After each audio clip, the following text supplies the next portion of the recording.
Jadi memang Hmm. game plannya Juve sebenarnya untuk ngebawa bola ke sepertiga akhir lapangan lalu diselesaikan dengan kualitas individu pemain-pemainnya.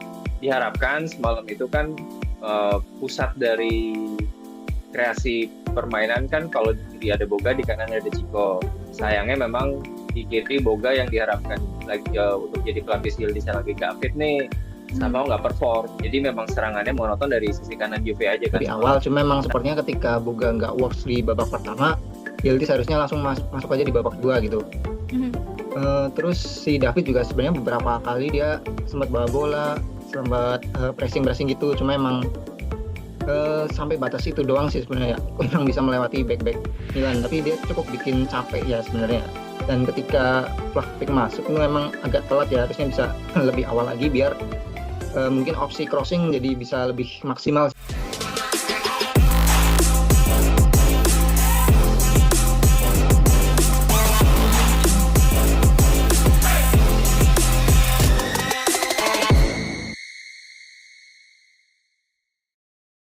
San Siro kembali jadi saksi bisu pertandingan yang jujur aja ya kemarin tuh bikin ngantuk di babak pertama. Juventus versus Milan lagi-lagi berakhir 0-0 ya skor kacamata di saat Como dan Roma juga udah ngegas menang. Hasil imbang ini anugerah atau malah kerugian besar nih buat Juventus.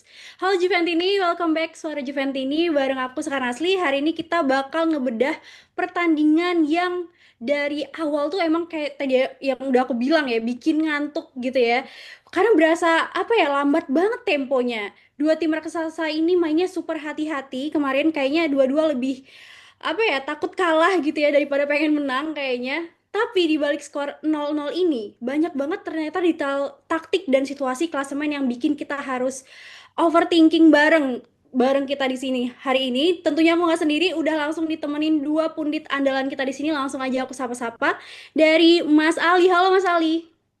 Halo, selamat pagi, siang, sore, malam. Mari kita stop ngantuknya, kita bahas review pertandingan lawan Milan kemarin. Oke, ini udah siapin kopi juga ya. Dan Mas Oh, Kai, udah ya. Mas Kai gimana nih Mas? Halo Mas Kai. Halo, aku Kai, member Suara Juventini dari Lombardia Barat. Masih Wih, ngantuk ya, dari kerasa ya sampai Wisma sekarang ya. ini sebenarnya ini. Beneran ya, Mas Kai ini masih ngantuk. Nggak tahu nih karena abis kerja, pulang kerja atau emang ditambah sia-sia rasanya gitu ya Mas. Nonton kemarin. Oke, mantap. Sebelum kita Lumayan. gas obrak-abrik taktik kemarin gitu ya, buat kalian yang lagi nonton, aku nggak bosen tentunya jangan lupa like, subscribe, dan scan QR code di layar buat join membership kita juga. Sorry Juvent ini bareng Mas Kai juga, bareng Mas Ali. Kita gabung ngobrol bareng di WhatsApp group yang 24-36 jam on ya pastinya, apalagi kalau lagi match Juventus. Dan juga nanti kalian juga bisa kontribusi untuk terus dukung channel ini terus eksis dengan scan QR di layar. Oke, kita langsung aja nih Mas Ali, Mas Kay, langsung masuk ke hasil akhirnya dulu kali ya. San Siro kan kita tahu memang angker gitu ya, dapat satu poin di sana secara historis nggak pernah dibilang buruk lah. Tapi masalahnya kan ada di papan klasemen ya, mau nggak mau. Sebelum kita kick off, saingan kita kayak Como dan Roma itu kan udah pada menang duluan ya, kita tahu semua. Jarak poin yang tadinya lumayan aman, terus sekarang jadi mepet lagi gara-gara kita cuma bawa pulang satu poin. Nah, Mas Ali, aku langsung mau nanya nih.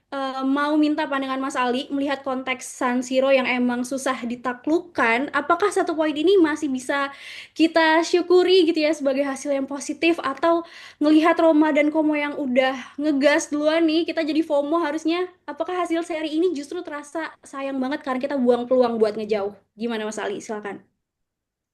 Oke, tandingnya udah tadi malam tapi ngantuknya sampai seharian ya. Kalau kalau gue sih ngelihatnya uh, disappointed but not surprised karena memang kita udah sama-sama tahu lah dari ini udah kebaca banget kok game plan-nya Milan seperti apa yang Hmm. udah dibahas di preview kemarin juga dan memang mau nggak mau Juve juga jadinya bermain dengan ikutan hati-hati juga karena ancaman utamanya Milan kan memang dari serangan balik. Nah di situ gue bersyukur kalau memang Juve ini semalam nggak memberikan ruang untuk Milan melakukan serangan balik yang berarti gitu loh. Jadi ya memang dengan segala hormat buat Milan, tapi pertandingan semalam itu memang sedatar itu, dan gue ngeliatnya dari segi seorang Juventino ini kayak ngelihat kayak nonton partai Juve lawan tim provinsiali aja, kayak tim melawan tim papan tengah gitu loh. Memang memang kita lihat ada beberapa peluang dari Milan, tapi practically yang bikin deg-degan tuh kan cuman peluangnya Saelemaekers di babak kedua yang kena tiang. Sedangkan sisanya sepanjang pertandingan itu kalau nggak ngantuk lebih ke gergetan gitu loh. Peluang Juve nggak ada yang tembus, terutama dari aksi-aksinya Chico yang emang jadi main-mainnya Juve semalam. Nah, memang memang terlihat terlihat banget kok Juve nggak mau gegabah dan ngasih Milan ruang untuk serangan balik secara cepat ya. Hmm. Terus dari segi posisi di klasemen, sebenarnya menurut gua pun meskipun Juve nggak gagal meraih 3 poin di pertandingan semalam, ini tuh masih aman karena sekarang kan bedanya sama Roma sama Como tuh kalau nggak salah 3 poin. Nah, Juve sedikit dapat advantage. Sebenarnya minggu depan itu kan baik Como atau Roma, mereka lagi dapat lawan yang lumayan berat nih. Kalau Como lawan Napoli dan Roma lawan Fiorentina. Sementara Juve lawannya tim di zona degradasi, Verona, dan main di kandang. Nah, di sini gue bisa berharap kalau Juve pada akhirnya bisa kembali memperlebar jarak buat mematapkan posisi di zona UCL. Oke, ini nada yang sayang gitu ya dari Mas Ali. Seperti nonton apa ya Mas, Liga tadi, Liga klub papan tengah gitu ya. Wah, ini Iya kan, jadi kayak memang agak-agak one sided sih kalau sebenarnya semalam. ngena banget nih. Oke, nah Mas Kay, kita mungkin ngomongin dari sisi gameplay. Tren Juve ketemu Milan ini kan kenapa ya belakangan ini sering banget minim gol, bahkan kalau bisa diinget gitu ya, bahkan 0-0 terus gitu. Nah, menurut Mas Kay ini apa nih? Apa ini murni karena pendekatan taktik dua pelatih yang terlalu cari aman gitu ya? Atau emang karakter duel Juve Milan sekarang itu udah berubah jadi laga pragmatis di mana gengsi takut kalah itu lebih gede dari nyali buat menang? Gimana Mas Kay pandangannya? Oke, dari 5 pertandingan terakhir itu kosong-kosongnya itu ada 4 kali loh. Jadi emang sebenarnya kayak bisa ditebak ya Hmm. sebenarnya ya. 2-0 itu cuma sekali dan selain itu kosong-kosong. Itu emang kondisi tim pada waktu ketemu juga memungkinkan untuk hati-hati sih sebenarnya ketika Milan juga butuh poin biar mereka nggak turun, Juve butuh poin biar nggak disalip sama yang di bawahnya. Dan benar ya kata Mas Ali, mungkin kita emang nggak bisa dapat 3 poin, tapi tetap kita syukuri sih daripada kalah ya. Kalau kalah kan jadi -2 kan. Dan ya sebenarnya expected juga ya, karena lawan Milan dan di sisa 4 laga terakhir nanti kan Juve harus bisa lah menang minimal berarti 3 kali menang ya. 1 kali seri biar nggak bisa disalip lagi kan. Jadi masih bisa lah. Apalagi kan lawan Verona, ntar ada Lecce, Fiorentina sama Torino. Ya walaupun 2 pertandingan terakhir mungkin agak alot, cuma biasanya Juve tetap bisa menang lah walaupun tipis-tipis gitu. Dan ya seperti yang kemarin itu emang kedua pelatih berhati-hati sih ya. Apalagi Allegri terkenal dengan sistem bertahan yang sangat apa ya, sangat efektif lah baratnya gitu. Tapi kalau Milan ini malah justru mencoba menyerang, bisa jadi malah terbantai sih. Kayak pas lawan Udinese yang bajunya mirip Juve ya, bisa 3-0 tapi kita Juve cuma 0-0 karena Juve-nya juga berhati-hati juga karena mereka ketika mau all out attack takutnya kena counter kan, jadi ya ya serangan cepat tapi ketika tidak ada hasilnya jadinya 0-0 sih, walaupun kita sempat mencetak gol tapi dianulir ya karena Thuram posisinya offset. Itu aja sih.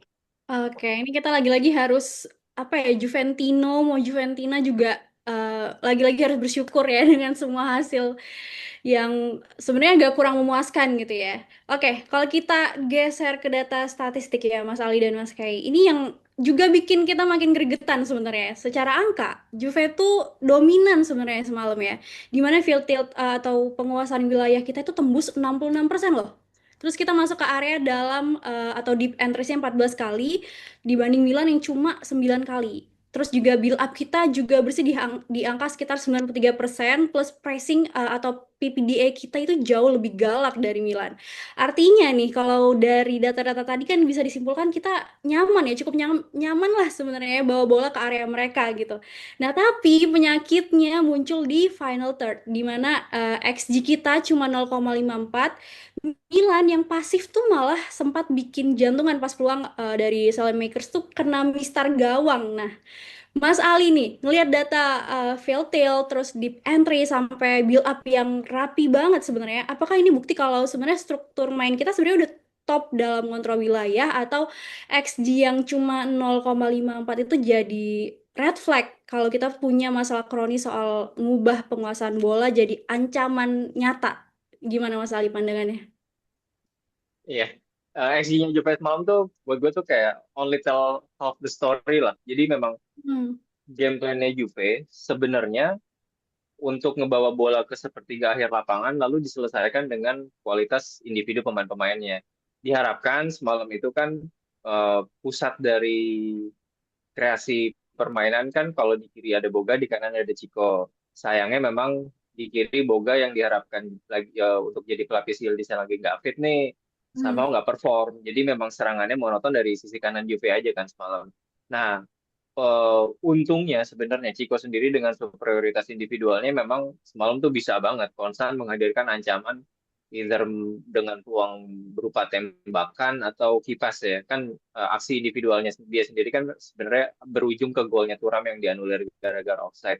Jadi ya kalau menurut gue sih sebenarnya game plan Juve itu udah berjalan dengan semestinya semalam. Terlebih lagi sebenarnya Juve itu kan selain memfokuskan diri buat nyerang kan harus juga fokus agar bisa nggak kena counter attack-nya Milan. Di sini menurut gua lini tengah dan belakangnya Juve pada saat transisi itu udah sigap lah untuk melimit ancaman Milan dari counter attack yang practically cuman hanya bisa sekali atau dua kali menghadirkan peluang kan untuk Milan sendiri.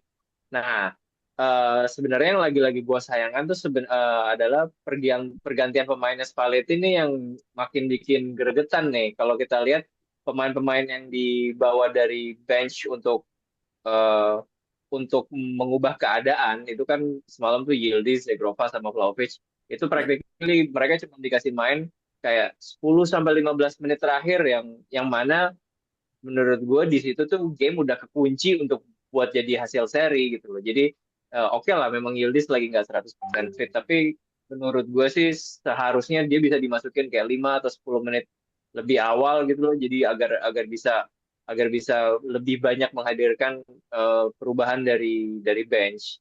Dan apalagi kalau kita lihat uh, Jonathan David semalam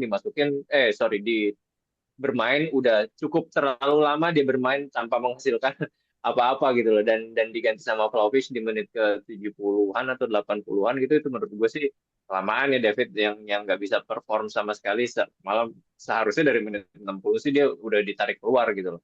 Jadi ya balik lagi game plan Juve udah berjalan sebagaimana mestinya tapi memang pergantian pemain Spalletti ini timingnya ini masih masih belum pas nih. Jadi makanya kita nggak bisa dapat hasil yang sesuai harapan. Hmm, oke oke. Game plan udah oke, tapi pergantian pemain yang masih kurang. Mas, kayak kita Iya. mungkin nyambung ke taktiknya Milan ya. Kalau tadi udah bahas, Mas Ali udah cukup spesifik ngebahas gimana game plannya Juventus dan juga kekurangan yang terjadi kemarin. Nah, kita tahu bahwa kemarin kan mereka tuh main pasif ya Milan, tapi counternya bahaya. Nah, menurut Mas Kai ini, apakah ini memang bagian dari rencana taktik Allegri buat ngebiarin Juventus asik gitu ya pegang bola biar gampang di counter, atau emang pertandingannya aja yang stuck karena dua-duanya kelewat hati-hati kemarin? Gimana Mas Kai? Ya, Allegri kembali dengan spesialisnya ya, The Black Magic gitu kan. Dia bertahan hampir ada 5 pemain yang garis sejajar gitu di belakangan menunggu serangan dari Juve dan berharap dari counter attack ya. Dan beberapa kali sebenarnya Milan berhasil counter attack ya, cuma beberapa kali juga Leao sempat kesandung gitu kan ketika lagi counter attack. Jadi ya emang dari Milannya juga kurang maksimal juga sih. Apalagi setelah si Modric ditarik keluar ya setelah berbenturan dengan Locatelli di situ Milan benar-benar udahlah kita nggak bisa cetak gol kayaknya udah kita full bertahan jadi ya setelah Modric keluar jadi lebih terlihat Milan lebih bertahan sih ketika ada Modric masih ada serangan-serangan walaupun ya masih bisa mentah lah di backnya Juve yang semalam mainnya disiplin juga. Kelly jarang bikin blunder ya, alhamdulillah. Mhm. Terus ya itu ketika satu-satunya shot on goal dari Rabiot ya, tendangannya bisa ditepis sama Di Gray itu, untung Di Gray-nya nggak ngantuk ya. Kalau itu gol udah habis itu Juve. Jadi emang Itu tembakan Allegri pertama sendiri tuh. ya Biasanya tembakan pertama kan satu-satunya di shot Grab on goal gol, itu tapi ya. semalam enggak. Ya alhamdulillah itu. Jadi ya emang dari Allegri emang mengincarnya emang titik lemahnya Juve ke counter gitu kan. Tapi untungnya back-back Juve masih bisa menahan serangan Milan sih. Oke, Berakibat. mungkin terakhirnya Mas, kita bedah soal performa individunya. Karena ini lagi-lagi buat greget karena ada paradoks di sini. Kemarin di Votemob hampir semua starter kita ratingnya tuh hijau ternyata. Conceição dapat 7,9, Locatelli 7,3, terus McKennie 7,3, Thuram 7,2. Nah, lini belakang kayak Bremer, Kelly sampai di Gregorio juga solid banget jaga clean sheet gitu ya. Nah, distribusi ancaman juga jalan. Kayak Mas Ali bilang tadi ya gameplaynya juga oke.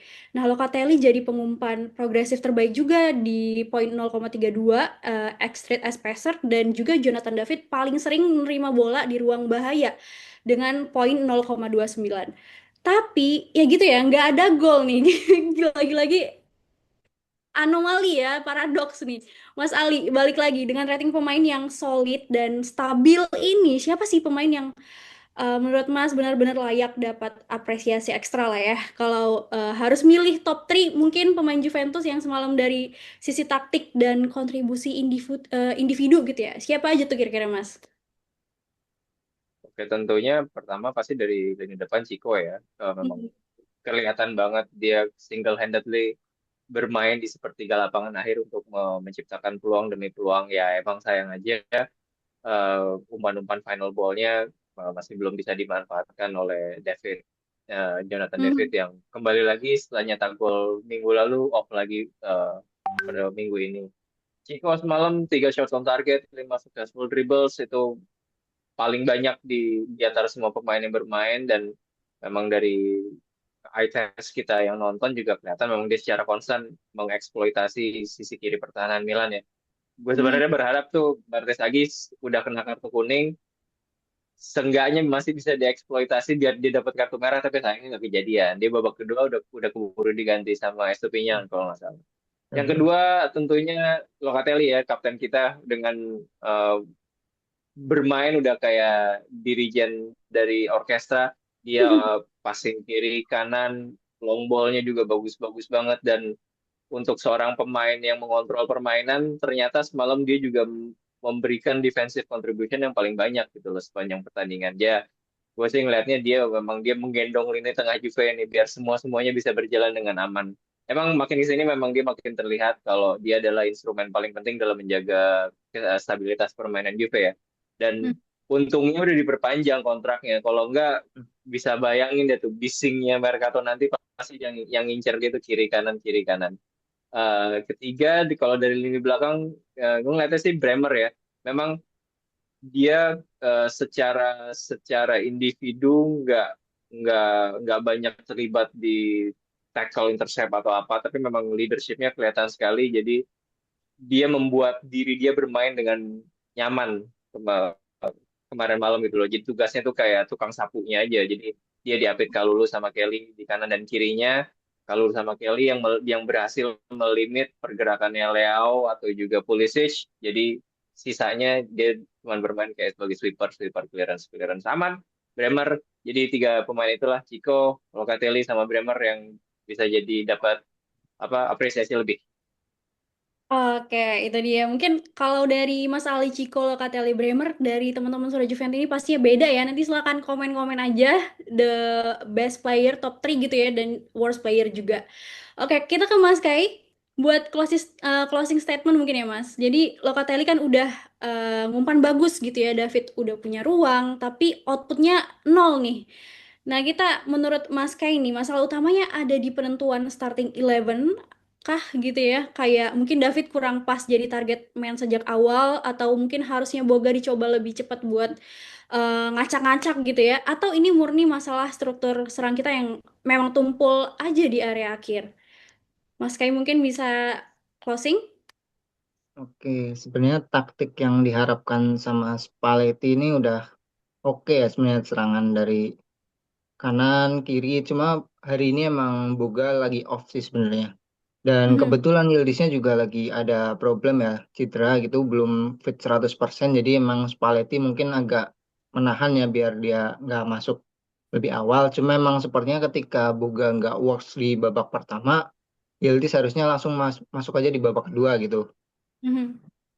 Terus si David juga sebenarnya beberapa kali dia sempat bawa bola, sempat pressing-pressing gitu. Cuma emang sampai batas itu doang sih sebenarnya ya. Kurang bisa melewati back-back Milan. Tapi dia cukup bikin capek ya sebenarnya. Dan ketika Vlahovic masuk itu emang agak telat ya. Harusnya bisa lebih awal lagi biar mungkin opsi crossing jadi bisa lebih maksimal sih. Soalnya ketika banyak crossing tapi nggak ada yang dituju gitu kan. Kalau David kan agak susah ya. Walaupun dia sempat mencetak gol sundulan di match sebelumnya. Cuma kan back-back Milan juga tinggi-tinggi juga kan ya. Jadi agak susah juga. Jadi emang keadaan juga sih ya. Soalnya Vlahovic pun sebenarnya lagi nggak fit juga ya. Soalnya dia kan sempat cedera ya, walaupun habis sembuh dari cedera sempat cedera lagi. Jadi emang masih dipertanyakan juga itu eh, kesehatannya, yang bikin dia jadi agak di perpanjang kontraknya jadi agak tertunda karena memang sambil mengevaluasi ya kondisi fisiknya. Ya kalau emang di next match ternyata dia bisa menjadi penentu kemenangan Juve, bisa jadi dia diperpanjang, atau ketika Juve ternyata kesusahan ya beli striker lagi. Cuma ya emang keadaannya seperti itu, ya harapannya bisa mencetak gol tapi nggak bisa ya, nggak apa-apa lah ya, udah kosong-kosong dapat 1 poin daripada song. Daripada lagi ya Mas Kai. Oke, itu dia teman-teman Suara Juventini analisa yang cukup dalam gitu ya dari dua pundit kita, Mas Ali, Mas Kai. Thank you banget analisanya. Intinya nih menurut aku dari skor kacamata gitu ya di San Siro ninggalin banyak PR tentunya ya secara struktur dan pertahanan. Kita patut diacungi jempol ya, tapi urusan finishing dan skema di sepertiga akhir mungkin benar-benar harus dievaluasi. Terus apalagi persaingan di klasemen ini kan makin panas gitu ya. Oke, buat Juventini yang lagi nonton, coba drop opini kalian di bawah ya buat puas nggak dengan hasil 0-0 ini dan menurut kalian harusnya apakah kemudian mungkin Boga main dari menit awal nggak semalam? Atau ada opini lain? Silakan aja drop komen kalian. Sekali lagi jangan lupa like, subscribe, dan scan QR code di layar buat dukung channel ini lewat membership. Mungkin juga bisa join ya. Makasih banyak buat Mas Ali dan Mas Kay yang udah nemenin aku di sini ya menganalisa pertandingan kemarin dan untuk teman-teman Juventini yang udah nonton dari awal sampai akhir. Kita tutup dengan Vino alla fine. Forza Forza Juve! Juve!